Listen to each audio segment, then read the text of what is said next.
ঈদের ছুটি শেষে ফিরতি পথেও উপেক্ষিত স্বাস্থ্যবিধি, করোনায় আরও ৩০ জনের মৃত্যু। বিধিনিষেধ ৩১ আগস্ট পর্যন্ত বাড়লেও জীবিকার তাগিদে কিছু ক্ষেত্রে শিথিলতা। মৌসুমি ব্যবসায়ীদের চরম লোকসান, অব্যবস্থাপনায় নষ্ট হলো বিপুল পরিমাণ চামড়া। দেশে বিদেশে আদম ব্যাপারী পাপুলের অবৈধ সম্পদের খনি, শত শত কোটি টাকা পাচারের তথ্য দুদকের হাতে। ঢাকার কূটনৈতিক পাড়ায় স্ত্রীর নামে কেনা বাড়িতে থাকেন 2 গৃহকর্মী। ওয়াসা এমডির দুর্নীতিতে কাটছে না ঢাকাবাসীর পানি সমস্যা। পদ্মা যশোলদিয়া প্রকল্প থেকে হাতিয়ে নিয়েছে হাজার হাজার কোটি টাকা, বছরে লোকসান 200 কোটি টাকার উপরে। এবং 4 মাস বন্ধ থাকার পর আগের রূপে ফিরছে কক্সবাজার সৈকত, বাড়ছে দর্শনার্থীদের ভিড়। সিলেটেও পর্যটন খাত পুরোপুরি খুলে দেওয়ার দাবি।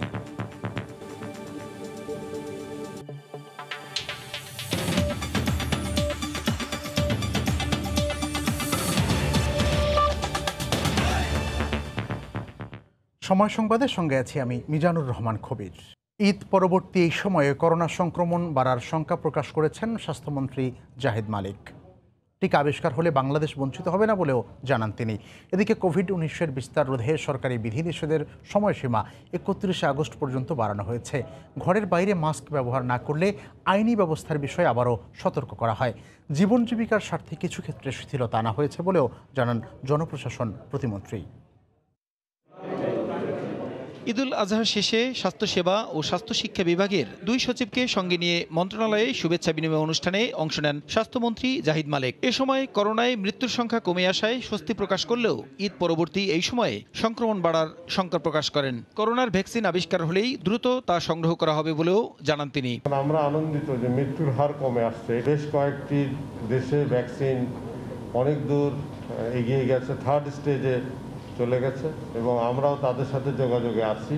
আমরা একটু আশঙ্কা করি, যেহেতু ঈদে অনেক লোকজন বাড়ি গেছে, গাদাগাদি করে ফেরিতে পার হয়েছে, সেজন্য কিছুটা সংক্রমণ বাড়তে পারে। এদিকে দেশে কোভিড-19-এর বিস্তার রোধে বিধিনিষেধের সময়সীমা ৩১ আগস্ট পর্যন্ত বাড়ানো হয়েছে। মন্ত্রিপরিষদ বিভাগ থেকে জারি করা এ সংক্রান্ত প্রজ্ঞাপনে বলা হয়, বাসার বাইরে মাস্ক ব্যবহার না করলে তার বিরুদ্ধে আইনানুগ ব্যবস্থা নেওয়া হবে। এছাড়া দোকানপাট খোলা রাখার সময়সীমা 1 ঘন্টা বাড়িয়ে রাত 8টা পর্যন্ত করা হয়েছে। এদিকে জনপ্রশাসন প্রতিমন্ত্রী বলেন, মানুষের জীবন জীবিকার স্বার্থেই এমন সিদ্ধান্ত নিয়েছে সরকার। দোকানপাটগুলো খোলার যে বিষয়ে যে সিদ্ধান্ত, সেই সিদ্ধান্তটি চালু থাকবে। এখন 8টা পর্যন্ত আমাদের জীবন জীবিকা আমাদের ধরে রাখতে হবে। প্রত্যেকটি মানুষের সুন্দরভাবে বেঁচে থাকার অধিকার আছে। সকলেই যেন স্বাস্থ্য সুরক্ষা রেখে যাতে করে আমাদের সমস্ত কার্যক্রমগুলো তারা চালিয়ে যেতে পারে। সব কর্মক্ষেত্র সচল রাখতে কর্মকর্তা কর্মচারীদের উপস্থিতির বিষয়ে অফিস প্রধানের নির্দেশনা মেনে চলতে হবে বলেও জানান প্রতিমন্ত্রী। প্রয়োজন ছাড়া। প্রসূন আশিস, সময় সংবাদ, ঢাকা। দেশে করোনায় আরও 30 জন মারা গেছেন। এ নিয়ে মৃতের সংখ্যা দাঁড়ালো 3184 জনে।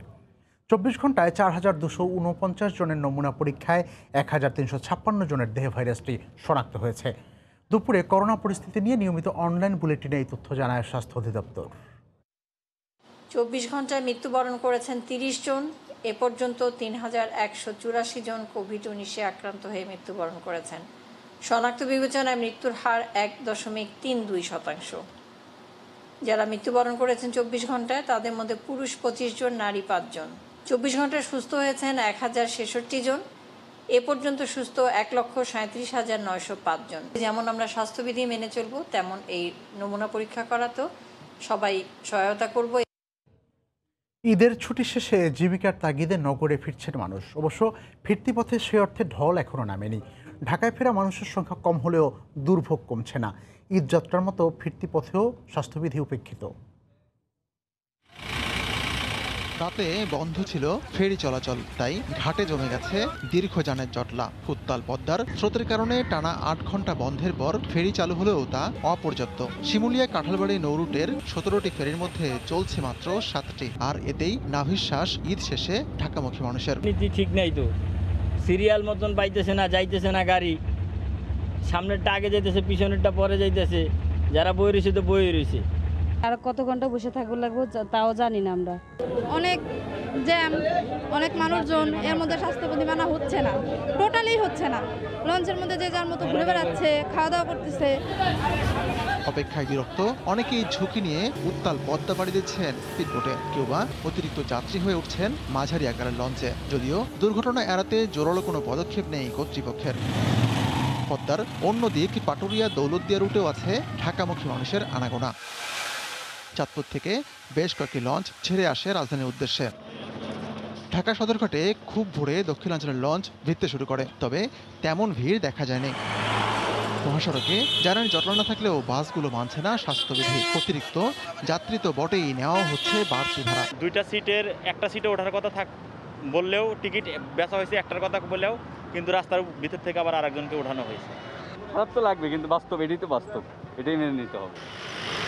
অনেকেই পরিবার পরিজনকে গ্রামে রেখে ঢাকায় ফিরেছেন। ছেড়ে আসতে আসলে ভালো লাগে না, এটা কাজের জন্যই ফিরে আসা লাগে বারবার ঢাকাতে। তারা বলছেন, ফেলে আসা স্বজনদের সঙ্গে কাটানো সুখ স্মৃতিগুলো মনের গহীনে জমা রেখে আবার জীবন চলবে জীবনের নিয়মে জীবিকার এই শহরে। ফাতিকুর রহমান তমাল, সময় সংবাদ, ঢাকা। কোরবানির চামড়ার বাজারের বিশৃঙ্খলায় এবারও নষ্ট হলো বিপুল চামড়া।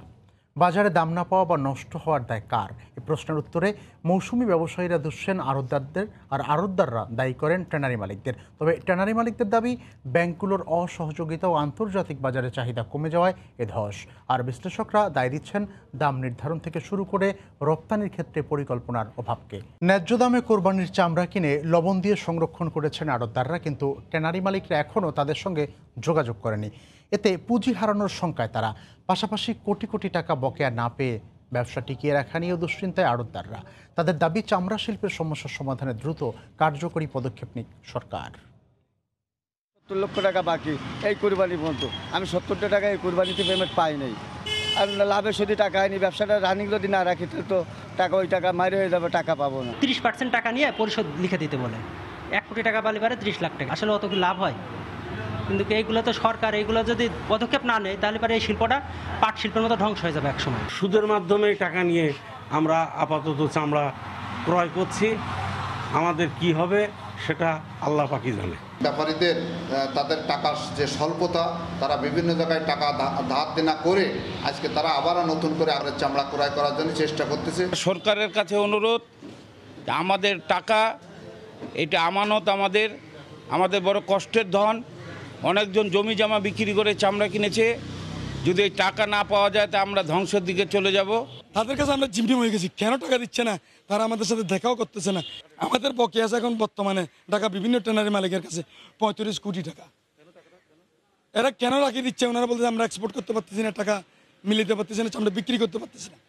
আমার কথা হলো, সরকার তাদেরকে বারবার অর্থ সহায়তা দেয়, তাদের যেরকম অর্থ সহায়তা দেয় আমাদেরকে যদি কিছু ক্ষুদ্র ঋণ দিয়ে সহায়তা করে, চামড়ার মধ্যে এই দশটা আসবে না। ঈদের তৃতীয় দিনেও রাজধানীতে একদিকে যেমন চলছে পশু কুরবানি, অন্যদিকে চলছে বর্জ্য অপসারণের কাজ।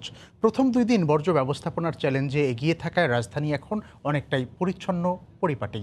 পরিচ্ছন্নতা কর্মীদের কর্মযজ্ঞে খুশি নগরবাসীও। নাজমুস সালেহিকে সঙ্গে নিয়ে আরও জানাচ্ছেন রাশেদ বাপ্পি। টানা 2 দিনের পরিশ্রমে ক্লান্ত শরীর, তাই পথের ধারেই একটু বিশ্রাম, একটু খোশ গল্প। প্রায় 17,500 পরিচ্ছন্নতা কর্মীর রাত দিন 24 ঘন্টার পরিশ্রমে এখন অনেকটাই পরিচ্ছন্ন রাজধানী। তবুও হাল ছাড়েননি নিবেদিত কর্মীরা। 2 দিনের বর্জ্য অপসারণ শেষে হাত দিয়েছেন তৃতীয় দিনের কোরবানির বর্জ্য পরিষ্কারে। অল্প কিছু ময়লা আছে, মনে হয় রাস্তার ময়লা, আর 2-1টা পাটির গুটি এটা মনে হয় হালাই দিছে, আর বেশি ওয়ার্ডে ময়লা নেই, ময়লা শেষ। জায়গায় জায়গায় ঘুরে ঘুরে আমরা চেক দিতেছি যে কোন জায়গায় ময়লা আবর্জনা ফেলানো আছে। রাজধানী জুড়ে পরিচ্ছন্নতা কর্মীদের এমন তৎপরতায় সন্তোষ প্রকাশ করেছেন নগরবাসী। পথিমধ্যে আমি কোথাও কোনো বর্জ্য বা ময়লা দেখি নাই, এটা আমাদের নগরবাসী সবার জন্যই ভালো। এই জায়গায় ফেলা রাখছে, এই জায়গায় পৌঁছবে, এই জায়গায় নষ্ট, দুর্গন্ধ ছড়াবে। ডাস্টবিন আছে, ডাস্টবিনের সামনে যদি ময়লাটা ফেলায় তাইলে ভালো। করোনা প্রাদুর্ভাবের কারণে এবার রাজধানীতে 40 ভাগ কম পশু কোরবানি হওয়ায় কমেছে বর্জ্যের পরিমাণও। কোরবানির বর্জ্য অপসারণে অন্য যে কোনো বছরের থেকে এবার অনেকটাই বেশি সফলতার পরিচয় দিল ঢাকার 2 সিটি কর্পোরেশন। নগর কর্তৃপক্ষের পাশাপাশি নগরজনের সহযোগিতা ও দায়বদ্ধতা নিশ্চিত করা গেলে সারা বছরব্যাপী এমন পরিচ্ছন্ন ঢাকা উপহার দেয়া অসম্ভব কিছু নয়। রাশেদ বাপ্পি, সময় সংবাদ, ঢাকা। নদ নদীর পানি কমায় সারা দেশের বন্যা পরিস্থিতির উন্নতি হলেও দুর্ভোগ কমেনি বানভাসী মানুষের। দুর্গত এলাকার রাস্তাঘাট ক্ষতিগ্রস্ত হওয়ায় অনেক স্থানে ভেঙে পড়েছে যোগাযোগ ব্যবস্থা। দেখা দিয়েছে খাবার ও বিশুদ্ধ পানির সংকট। ছড়িয়ে পড়ছে চর্মরোগ সহ পানিবাহিত নানা রোগ।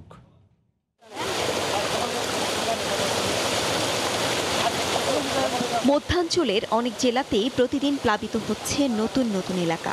নদ নদীর পানি ঢুকছে লোকালয়ে। টাঙ্গাইলে পানিবন্দী 11 উপজেলার প্রায় 7 লাখ মানুষ। তবে বাসাইল উপজেলার বন্যা পরিস্থিতি ভয়াবহ রূপ নেয়ায় নিদারুণ কষ্টে দিন পার করছেন বানভাসীরা। ঢাকার আশেপাশেও পরিস্থিতি অপরিবর্তিত।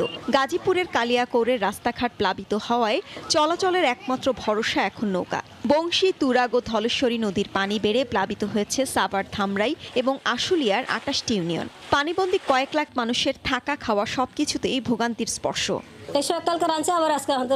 15-20 দিন ধরে পানি, বাড়িতে কোনো কাজ কাম নেই। পানিতে যে ময়লা, এতে খাই আমার জ্বর হয়ে গেছে, ডায়রিয়া হয়ে গেছে। রান্না করা যাইতেছে না, কোনো যাওয়া যাইতেছে না, আমরা অনেক কষ্টের দিয়ে আছি। শরীয়তপুরে পদ্মার পানি কমলেও বিপদসীমার উপর দিয়ে প্রবাহিত হওয়ায় এখনও লোকালয়ে ঢুকছে পানি। দেখা দিয়েছে খাবার ও বিশুদ্ধ পানির সংকট। রাস্তাঘাট তলিয়ে যাওয়ায় চলাচলে বাড়ছে ঝুঁকি। জামালপুরে কোথাও কোথাও পানি নেমে যাওয়ায় বের হয়ে আসছে রাস্তাঘাটের বেহাল দশা। পানির তোড়ে রাস্তাঘাট ও কালভার্টের প্রায় 20 কোটি টাকার ক্ষতি হয়েছে। পুরো পানিটা টান দিলে তো অধিকাংশ ঘরই, প্রায় ঘরগুলা পড়ে যাবো। রাস্তা দিয়ে চলাফেরা করা খুব মুশকিল। রাস্তার নামছি কিন্তু বাড়িতে কিভাবে যাবো, রাস্তা নাই, কোনো কিছু নাই। ক্ষতিটা প্রথমত বিভাগীয়ভাবে মেরামত করে রাস্তা সচল রাখার চেষ্টা করছি এবং স্থায়ী এবং দীর্ঘমেয়াদীভাবে এই সড়কগুলি মেরামত করার জন্য প্রায় 20 কোটি টাকার মতো প্রয়োজন হবে। এছাড়া উত্তরাঞ্চলে বন্যা পরিস্থিতির কিছুটা উন্নতি হলেও দেখা দিয়েছে নানা পানিবাহিত রোগ। ইসমাত জাহান শুক্লা, সময় সংবাদ। বানভাসী মানুষের দুর্ভোগের খবর জানাতে টাঙ্গাইলে আছেন সহকর্মী কাদির তালুকদার। আমরা এখন সরাসরি তার কাছে যাচ্ছি। কাদির,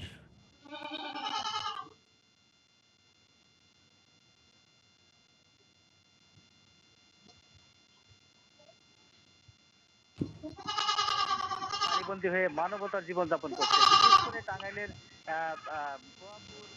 টাঙ্গাইল সদর, নাগরপুর এইসব এলাকায় কিন্তু মানুষ পানিবন্দী হয়ে মানবতার জীবনযাপন করছে। আমরা বানবাসীদের সাথে আমরা কথা বলেছি। তারা আমাদেরকে যে অভিযোগটি করেছে সেটি হচ্ছে যে এই যে প্রায় 1 থেকে 1.5 মাস হয়ে গেল, কোথাও কোথাও 1 মাস, আবার কোথাও 1.5 মাস যাবত এই যে পানিবন্দী হয়ে আছে, তারা কিন্তু এখন পর্যন্ত কোনো প্রকার ত্রাণ সহযোগিতা পায়নি। অনেক মানুষ খোলা আকাশের নিচে রাস্তায় অবস্থান করছে। তারা ঠিক মতো খাবার পাচ্ছে না। বাড়ি ঘরে পানি উঠে, অনেকের ঘরে পানি উঠেছে, টিউবওয়েল তলিয়ে গেছে এবং টয়লেটের যে ব্যবস্থা, সেই টয়লেট ব্যবস্থা কিন্তু একেবারেই ভেঙে পড়েছে। বিশেষ করে বাসাইল উপজেলার 6টি ইউনিয়ন রয়েছে। সেই 6টি ইউনিয়নে কিন্তু পানিবন্দী হয়ে টোটালটাই আসলে পানিবন্দী অবস্থায় রয়েছে। এখানে যাতায়াতের কোনো ব্যবস্থা নাই। একমাত্র রাস্তা সখীপুর থেকে টাঙ্গাইল আসার যে প্রধান রাস্তাটি, সেই রাস্তা ছাড়া আর সকল রাস্তায় তলিয়ে গেছে। এরা বিকল্প পথে আসলে তাদেরকে চলাচল করতে হয়েছে নৌকা যোগে। আসলে তারা কোনোভাবেই এইভাবে বসবাস করতে পারছে না। তারা আসলে চরমভাবে অসহায় হয়ে পাচ্ছে। এছাড়াও পুকুরের মাছ আর তারপরে এই যে ফসল, এইগুলো কিন্তু ব্যাপকভাবে ভেসে গেছে। তারা লক্ষ লক্ষ টাকার ক্ষতির সম্মুখীন হয়েছে। আমরা আরো একটি খবর নিয়েছিলাম, যেটি আপনাকে জানাতে চাই। সেটি হচ্ছে এই যে বাসাইলের যে তাঁতপল্লী রয়েছে, সেই তাঁতপল্লীতে আমরা ঢুকেছিলাম। তাঁতপল্লীতে দেখেছি যে অনেক তাঁত আসলে পানির নিচে তলিয়ে আছে। সেই তাঁতের কারণে কিন্তু আমরা আসলে তারা লক্ষ লক্ষ টাকার লোকসান পড়ছে। প্রতিটি তাতে আসলে তাদের 10 থেকে 20 হাজার টাকা করে তাদের ভর্তুকি দিতে হবে। তো এই আসলে আমি আরো কথা বলেছিলাম, মালিক যারা রয়েছে তাদের সাথে কথা বলেছি, শ্রমিক যারা রয়েছে তাদের সাথে কথা বলেছি। শ্রমিকরা আমাদেরকে যে বিষয়টি জানিয়েছে সেটি হচ্ছে যে এই যে বন্যা, এই বন্যার আগে কিন্তু গত 4 মাস যাবত তারা কর্মহীন হয়ে পড়েছে। তারা কিন্তু এই যে করোনা ভাইরাসের কারণে তারা কোনো প্রকার কাজকর্ম করতে পারেনি। তারা দীর্ঘদিন কাজহীন অবস্থায় রয়েছে। তারপরে আবার এই যে 1.5 মাস যাবত বন্যা, এই বন্যায় তারা আসলে এই মানবতার জীবনযাপন করছে তারা আসলে খাবার খেতে পারছেন এবং চলাচল করতে পারছে না, অসহায় অবস্থায় তারা আসলে দুর্বিপাকে রয়েছে। তো এই ছিল আসলে টাঙ্গাইলের এনআইএসপুর থেকে বিস্তারিত ছবি।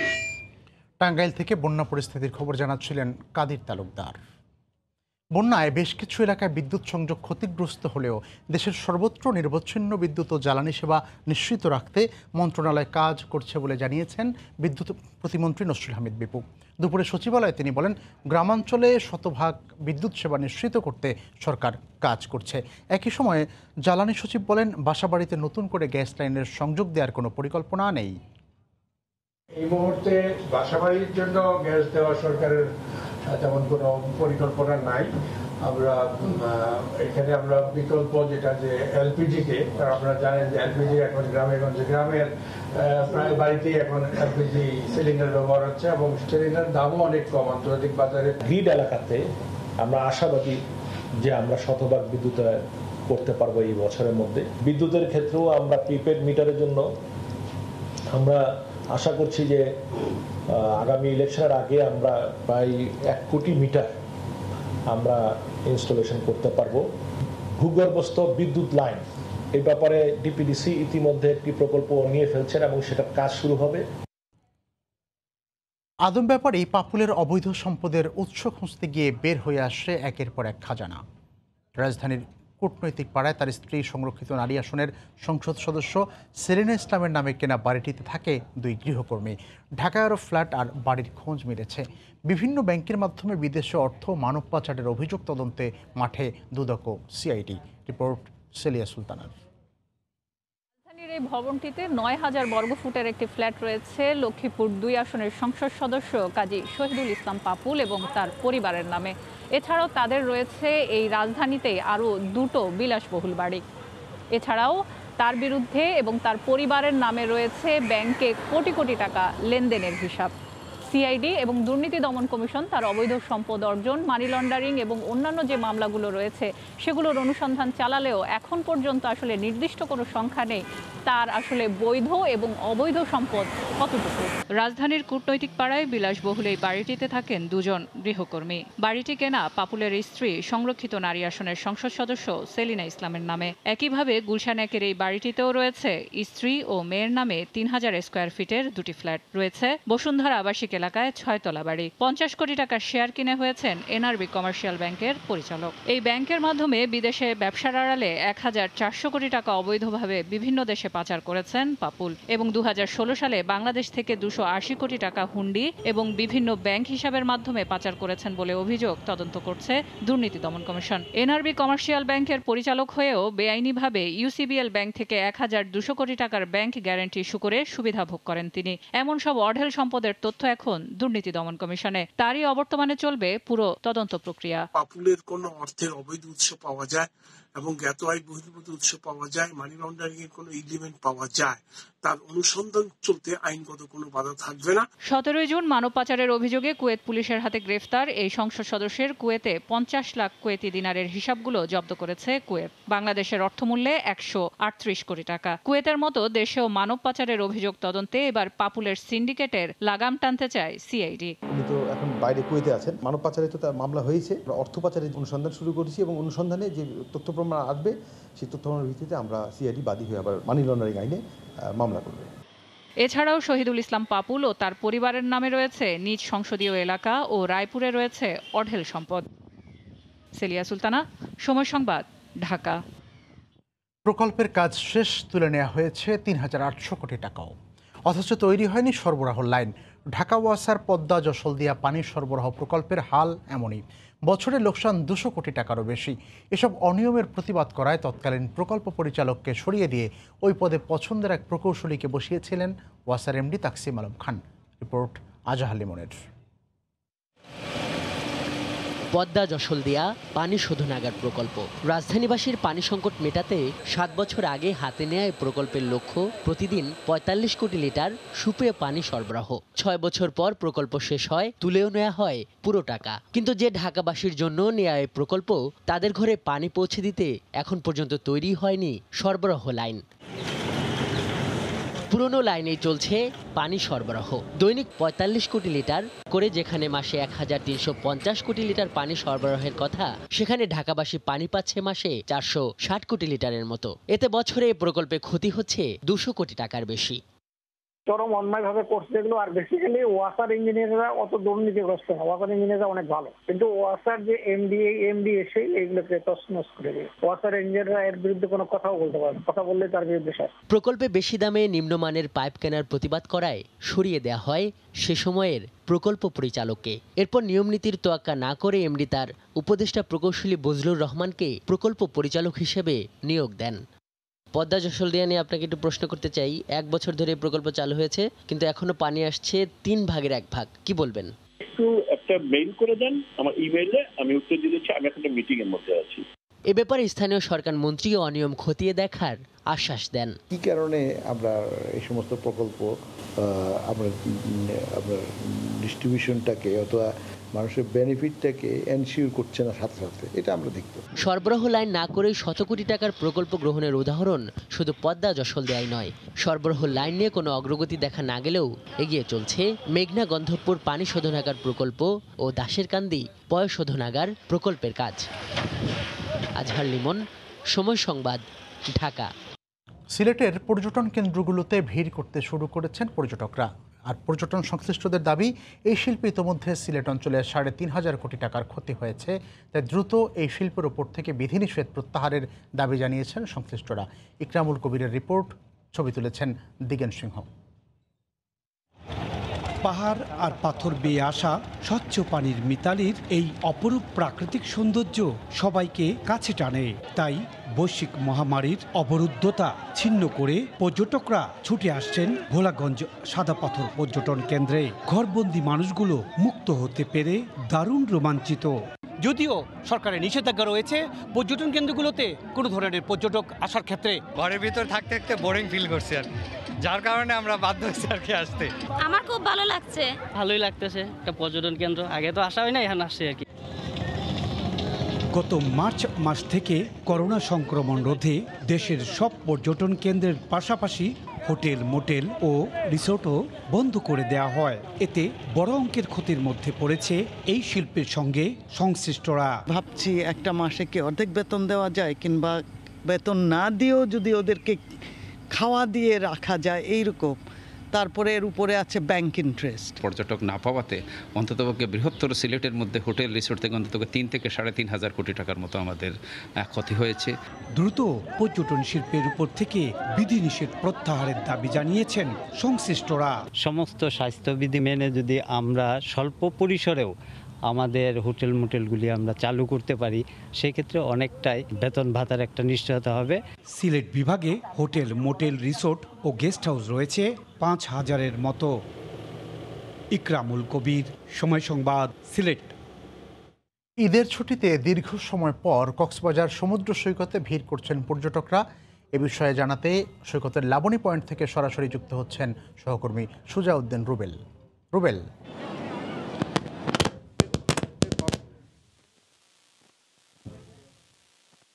বেশি পর্যটক সহ স্থানীয় দর্শনার্থীর আগমন আমরা দেখতে পাচ্ছি। শুধু আমি যে পয়েন্টে দাঁড়িয়ে আছি সৈকতের লাবণী পয়েন্ট, সেই লাবণী পয়েন্ট থেকে শুরু করে দীর্ঘ 3 কিলোমিটার সৈকত জুড়ে কিন্তু মানুষের ঢল নেমেছে। আমরা সকাল থেকে দেখেছি, সকালে তেমন ভিড়টা কম ছিল, কিন্তু বিকেল থেকে কক্সবাজারে যে 8টি উপজেলা আছে, সেই 8টি উপজেলায় বিপুল সংখ্যক লোক কিন্তু সৈকতে এসেছে। এছাড়াও পাশাপাশি চট্টগ্রাম এবং ঢাকা থেকে অনেকেই গাড়ি যুগে অথবা অনেকে বাইক নিয়ে কিন্তু ভ্রমণে চলে এসেছেন। আমরা তাদের সাথে আলাপ করেছিলাম, তারা যেমনটি বলেছে যে তারা গাড়ি করে এসেছেন। তারা আজকে সন্ধ্যা নাগাদ কক্সবাজার সৈকত দেখে এবং অবস্থান করে পুনরায় আবার রাতে ঢাকা কিংবা চট্টগ্রামে ফিরে যাবেন। অপরদিকে একটি বিষয়ে বলে রাখতে হয় যে গ্রাম অঞ্চল থেকে লোকজন যেহেতু আসছে, তাদের কিন্তু আমরা যে স্বাস্থ্যবিধি কিংবা মাস্ক পরা, সামাজিক দূরত্ব, সেসব আসলে বিষয়গুলো লক্ষ্য করছি না। অধিকাংশই মানুষ কিন্তু স্বাস্থ্যবিধি না মেনে কক্সবাজার সমুদ্র সৈকতে ঘোরাফেরা করছেন। অপরদিকে টুরিস্ট পুলিশ তাদের যে প্রচারণা কিংবা মাইকিং সেটি অব্যাহত রেখেছে। তারা মানুষজনকে প্রতিনিয়ত সৈকতের যে 6টি পয়েন্ট আছে সেই 6টি পয়েন্টে কিন্তু অনবরত মাইকিং প্রচারণা এবং তাদের পরামর্শ দিয়ে যাচ্ছেন যাতে স্বাস্থ্যবিধি মেনে সামাজিক দূরত্ব বজায় রেখে এবং মাস্ক পরে যাতে কক্সবাজার সমুদ্র সৈকত যাতে পরিদর্শন করেন। অপরদিকে একটি বিষয় বলে রাখতে হয় যে আজকে কক্সবাজার জেলা প্রশাসনের একটি বৈঠক ছিল, যেটি কক্সবাজারের যে 400 শতাধিক হোটেল মোটেল সহস্রাধিক দোকান এসব খুলে দেওয়ার সিদ্ধান্ত নেওয়ার কথা ছিল, কিন্তু সেটি আগামী 5 তারিখ পুনরায় সিদ্ধান্ত নেবেন বলে আমাদেরকে জানিয়েছেন। তো খবর এই ছিল আমার কাছে কক্সবাজার সমুদ্র সৈকত থেকে। সুজাউদ্দিন রুবেল জানাচ্ছিলেন কক্সবাজার থেকে, সেখানে অনেকে ভিড় করেছেন সমুদ্র সৈকতে, সে বিষয়ে তিনি জানাচ্ছিলেন।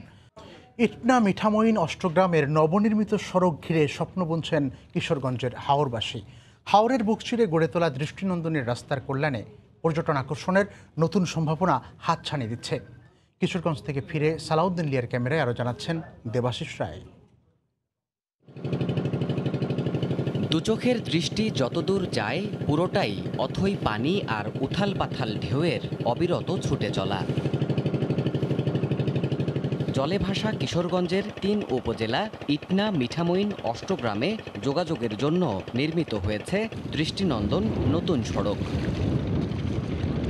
হাওরের বিস্ময় খ্যাত এই সড়কে এখন ভরা বর্ষাতেও চলে নানান ধরনের যানবাহন।